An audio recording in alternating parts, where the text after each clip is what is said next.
America के बाद United kingdom यानी कि ब्रिटेन वो दुनिया का दूसरा देश था जो यूक्रेन को युद्ध में धकेलने का काम कर रहा था।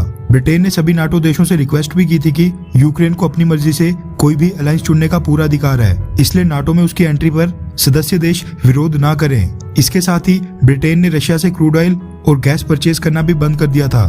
रशिया को स्विफ्ट पेमेंट सिस्टम से बाहर निकलवाने में भी अमेरिका के साथ साथ ब्रिटेन प्रमुख रूप से सामने आया था। और अभी भी ब्रिटेन यूक्रेन और रशिया के बीच शांति स्थापित करने, दोनों देशों के बीच डायलॉग शुरू करवाने या युद्ध रुकवाने की दिशा में बिल्कुल भी काम नहीं कर रहा है, बल्कि यूक्रेन को हथियार भेजने का काम कर रहा है। इसके साथ ही कुछ यूरोपियन देश जो आज भी रशियन ऑयल और गैस परचेज कर रहे हैं, ब्रिटेन ने उनके बारे में भी भला बुरा बोला था। भारत के बारे में भी ब्रिटेन की ट्रेड मिनिस्टर एने मारी ने 17 मार्च को कहा था कि रशिया यूक्रेन विवाद के ऊपर भारत के रुख से ब्रिटेन बहुत ही डिसअपॉइंटेड है, यानी कि ब्रिटेन भारत से बहुत ही निराश और हताश है।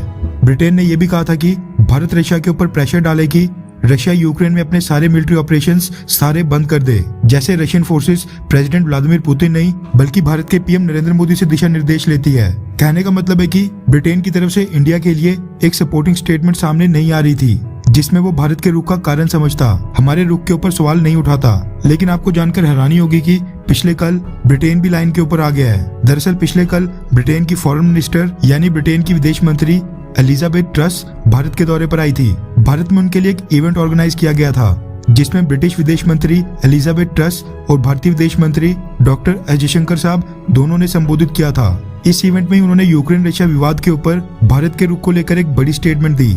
रेफरेंस के लिए आपकी स्क्रीन के ऊपर द हिंदू के आर्टिकल का स्क्रीनशॉट है, जिसके मुताबिक ब्रिटिश विदेश मंत्री ने कहा कि रशिया के ऊपर जो सैंक्शंस थोपे गए हैं, इंटरनेशनल कम्युनिटी और बाकी देशों ने जो भी प्रतिबंध थोपे हैं उसको लेकर क्या करना है, ब्रिटेन भारत को इसके बारे में कुछ नहीं बोलेगा। उन्होंने कहा कि यानी भारत बिल्कुल इंडिपेंडेंट है, भारत की मर्जी है कि भारत को क्या करना है क्या नहीं। उन्होंने कहा कि वो बहुत ही पॉजिटिव यानी सकारात्मक एजेंडा लेकर भारत आई है ताकि दोनों देशों के रिश्ते डिफेंस, सिक्योरिटी और ट्रेड के क्षेत्र में पहले से और भी ज्यादा गहरे हों। उन्होंने कहा कि मुझे विश्वास है आने वाले समय में दोनों देशों के संबंध और मजबूत होंगे, जो कि ग्लोबल थ्रेट और ग्लोबल सिक्योरिटी के दौर में सकारात्मक होगा। एलिजाबेथ ट्रस ने कहा कि दोनों देशों का पार्टनर्स की तरह एक साथ काम करने में और ब्रिटेन भारत को क्या बताए क्या करना है, इसमें बहुत ही बड़ा अंतर है। यानी कि ब्रिटेन रशिया यूक्रेन विवाद को लेकर भारत के ऊपर कोई भी दबाव नहीं डालना चाहता है और ना ही वो वैसा कुछ करने भारत आई हैं। उन्होंने कहा कि ये पिछले 1 साल के अंदर मेरी तीसरी भारत यात्रा है और हम भारत के साथ अपने रिश्ते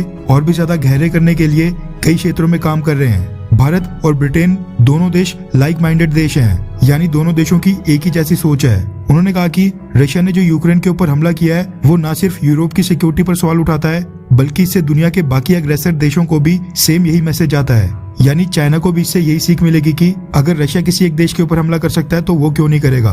उन्होंने कहा कि ब्रिटेन रशिया या चाइना के ऊपर निर्भर नहीं होना चाहता है, जबकि इंडिया भी मेड इन इंडिया प्रोग्राम को बढ़ावा दे रहा है, तो क्यों ना दोनों देश एक साथ मिलकर काम करें। एलिजाबेथ ट्रस ने कहा कि हमने रशिया के क्रूड ऑयल और गैस इंपोर्ट पर रोक लगा ली है। हमने रशिया पर प्रतिबंध थोपकर रशिया की अर्थव्यवस्था को 15 साल पीछे धकेल दिया है। हम और भी ज्यादा प्रतिबंध थोपना चाहते हैं। हम चाहते हैं और भी ज्यादा देश रशिया के ऊपर प्रतिबंध थोपें, यूक्रेन को हथियार सप्लाई करें, क्योंकि अगर टॉक्स फेल होती हैं यानी यूक्रेन और रशिया के बीच जो बातचीत का दौर चल रहा है वो फेल होता है तो फिर उस केस में रशिया के ऊपर प्रतिबंध और यूक्रेन को जो हथियार दिए जा रहे हैं वही काम आएंगे।